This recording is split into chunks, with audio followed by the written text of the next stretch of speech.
Usability and design. Okay, so what's the difference between user interface, user experience? Basically, user interface puts a focus on the interface. When we design interfaces, the problem we're trying to solve is focused on design. We're trying to decide how we're going to distribute the contents, the different elements, where they're going to be displayed, how, with what colors, and so on. Maybe we want to make sure everything has consistency, so each screen is similar to the previous one. In all of them, we're using the corporate logo. In all of them, we're using the corporate colors. So that would be designing the user interface. Here we can see a ketchup bottle where we have the interface of this ketchup bottle has been designed for the users. It's very appealing. It looks very good. It looks very nice. But then we have to take into account the user experience. This would be putting the focus on the user, on what the user is experiencing before, during, and after interacting with our applications. So we should actually build things taking into account the user's experience, not only the design. So in this course, we're going to learn a lot about user interface. We're also going to talk about user experience. But then obviously, while we're building our projects and while we're building new interfaces, it's very difficult to take everything into account. Sometimes we can't consider absolutely everything, and the user experience isn't going to be exactly what we expected, or maybe there's certain things that we didn't take into account. So it's very difficult to predict all the possible scenarios. Here we can see an example where, okay, they've improved the bottle of ketchup. Now, it's easier to get the ketchup out of the bottle, but still, maybe this poor girl, I don't know, maybe the bottle weighs too much, or it's too hard for her to squeeze. So there's always things that can happen that we haven't really taken into account. What happens when we ignore the user experience? Well, since I like architecture, here I've added a couple examples of what happens when we do take into account the user experience and when we don't. So this is a company in the States that basically they're building different office buildings and so on. How instead of creating all the different paths, all the different payments that are required in order to get to the building, what they do is they just plant a lot of grass around the building and they wait to see what happens. They wait to see what's going to be the user experience. Once they have this feedback, then they start engineering the roads to get to the different doors or to the different entries of the building. Here we can see another example of architects who didn't really take this into account.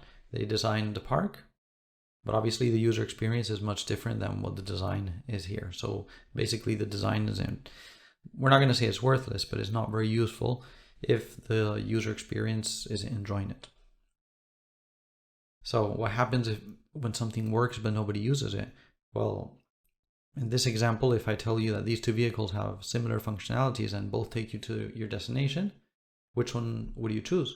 It's proven that no matter how good a product is, if it's very difficult to sell to users, or I don't know, users find it ugly or they don't really like it, or maybe they think it's uncomfortable, they might not want to use it. So the experience is going to be bad.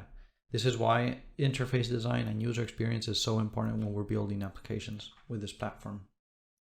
Here we can see another example where we can turn the volume up and down. Obviously, in both, we could ask ourselves these questions, and both of them are going to be able to raise and lower the volume. Are they well designed? Well, I have my doubts on this second one. Is the option user-friendly? I think this one isn't very user-friendly. I don't know. I wouldn't like to use this option. The same as up here. I like this car better, but maybe you guys tell me that you guys like the other one. But anyways, here you can see maybe a better example of turning up and down the volume. Both of them are going to perform. Both of them are going to allow you to turn the volume up and down, but this one might be much more convenient for the user. They just have to click and drag, and here it's a bit complicated to look at all of these numbers and try to figure out which is the one you want to click on. Simplicity is essential. If whatever we're building requires a manual, it requires videos, or it's very complicated to use, it's probably not designed correctly. So back in the days, we used to think that maybe users had to rely on training, on documents, on maybe they would contact experts, consultants in order to learn how to do things. So we thought maybe we'll design something and then we're going to create something that will allow the users to learn how to use this. However, currently we're seeing that this isn't the way of working anymore.